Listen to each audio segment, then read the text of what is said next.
Olá, alunos do nono ano, tudo bem com vocês? Espero que sim. Eu sou o professor Alexandre de Geografia e sejam bem-vindos a mais uma videoaula. A gente tem tratado nos nossos últimos encontros a respeito da questão dos resíduos industriais, da preservação, da responsabilidade que empresas e pessoas precisam ter em relação ao consumo, à produção, ao cuidado com o meio ambiente. Vimos que as fontes de energia que têm abastecido o nosso sistema de civilização durante décadas, até séculos, já vem danificando o meio ambiente, degradando o meio ambiente, pela exploração dos recursos, para chegarmos a esses recursos energéticos e a contrapartida ambiental da queima desses recursos, dessa fonte de energia, desse combustível, para tocar as nossas indústrias. Não é segredo para ninguém que o clima do planeta mudou, já mudou, não vai mudar, ele já mudou e vem se mostrando a cada dia nessas mudanças e que levantou a grande bandeira, e isso já tem algumas décadas, da importância de nós mudarmos o nosso modo de vida, tanto na produção quanto no consumo. Então nós vimos diversas iniciativas, que as empresas estão começando a tomar, ou para que sejam competitivas, ou por pressão da lei, em fazer uma, que a gente chama de logística reversa, que nós vimos, de trazer de volta para a indústria aquelas mercadorias que já não servem mais, pilhas, lâmpadas, equipamentos eletrônicos, e o descarte correto desses materiais que são altamente poluentes para o meio ambiente e para as populações, e a busca por novas fontes de energia que sejam menos degradantes ao meio ambiente. Então, para concluir essa história, a gente vai assistir uma pequena animação que mostra qual seria o caminho correto, aquele ideal que nós deveríamos fazer e como ainda tem sido feito no Brasil. Vamos assistir, depois a gente comenta um pouquinho mais sobre ele.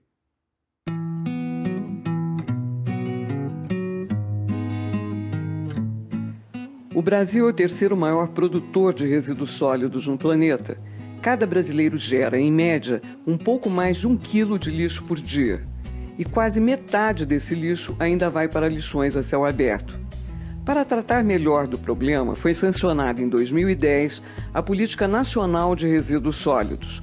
É uma lei que procura fazer com que todos os envolvidos, governos, empresas e cidadãos, assumam suas responsabilidades e deem destinação correta ao lixo. Como a indústria pode fazer a sua parte? O primeiro passo é criar embalagens e produtos com materiais menos poluentes e um design que facilite o reuso e diminua os resíduos. Esses produtos da indústria vão parar na casa do consumidor. Ele pode reduzir a produção de lixo, dando preferência a embalagens menores e reaproveitáveis, trocando sacolas plásticas por recicláveis, separando corretamente o lixo e evitando sujar as ruas. O lixo produzido pelo consumidor é coletado pelo poder público, que deve zelar pela separação correta, para reaproveitamento pelos catadores e pela indústria. A parte orgânica do lixo cheira mal e atrai insetos e outros animais, mas tem valor econômico. Nas usinas de compostagem, ela pode ser transformada em adubo para lavouras e parques. O lixo que sobra depois do reuso e da reciclagem pode ser queimado em usinas de geração de eletricidade. Filtros controlam a poluição atmosférica. Depois de todo esse processo, ainda resta 10% do lixo em forma de cinzas. Elas podem ser usadas na pavimentação das ruas. Os rejeitos que não podem ser aproveitados devem ser mandados para aterros sanitários controlados, em que uma manta evita a contaminação do solo, do ar e da água. Esse lixo libera gás metano, que também pode ser usado para produzir energia elétrica. O chorume, líquido muito poluente gerado pelo lixo, deve ser tratado como esgoto. Se todos fizessem sua parte, os lixões seriam coisa do passado no Brasil. Então, como nós vimos, o destino que deveria ser dado para os resíduos sólidos, ele tem um caminho mais adequado, mas que, infelizmente, a grande maioria das cidades brasileiras não seguem a esse protocolo. Ou quando seguem, de uma forma ainda muito tímida e que esbarra em parar parte desse processo em alguns lugares. Então, às vezes acontece uma coleta seletiva, de forma informal, né? Os catadores separam plástico, papel, o alumínio, mas isso não acontece na residência para facilitar esse trabalho. Por outro lado, quando os catadores passam adiante, nem sempre isso vai para o local mais adequado. A gente não tem essa estrutura de reciclagem, né? As empresas que se dedicam a esse processo de reaproveitamento da matéria-prima que já foi usada para ser reutilizada de uma forma ampla no país inteiro. Isso ainda está muito concentrado aqui na nossa região sudeste e isso precisa se espalhar.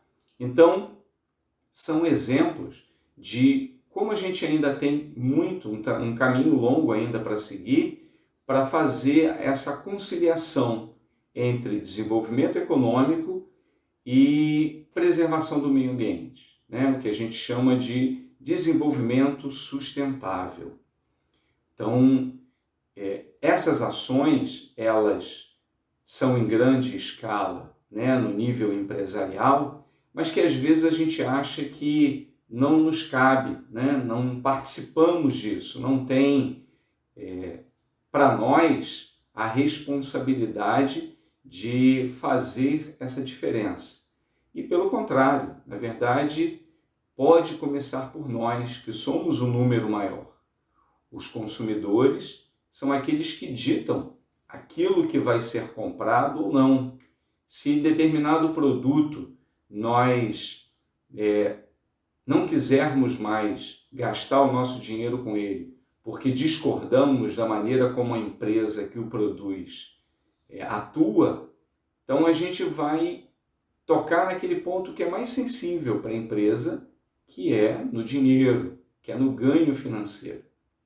Mas é claro que a iniciativa dos governos, né, seja ele municipal, estadual ou federal, é muito importante para estimular a população e direcionar a atuação da população para que isso chegue no final com resultados efetivos. Não adianta eu separar na minha casa se a coleta não é feita de forma organizada, fazendo essa separação e levando para os locais que deveriam realmente levar.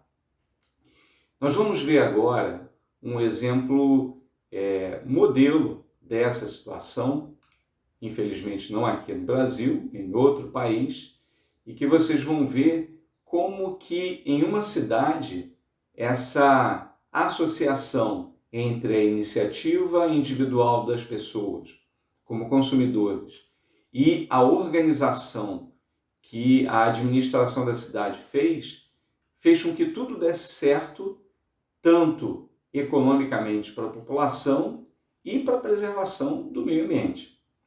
Vamos assistir. Este rio já foi um esgoto a céu aberto. Era tão poluído e fedorento que no verão ninguém ousava passar sequer perto dele. Uma década depois, o Viskan é o símbolo da determinação do poder público e dos 104 mil moradores de Borås, que fica na região sul da Suécia. Conscientização que começa em casa, onde o lixo é separado. Orgânico nos saquinhos pretos, inflamáveis, papel e plástico, por exemplo, que podem ser usados como combustível nos brancos. O interessante é que a companhia que recolhe o lixo na cidade dá os saquinhos de graça, já para que as pessoas façam a separação em casa. Eles não precisam comprar os saquinhos. No porão do condomínio, os próprios moradores fazem a triagem dos demais tipos de lixo. Garrafas de um lado, latas do outro.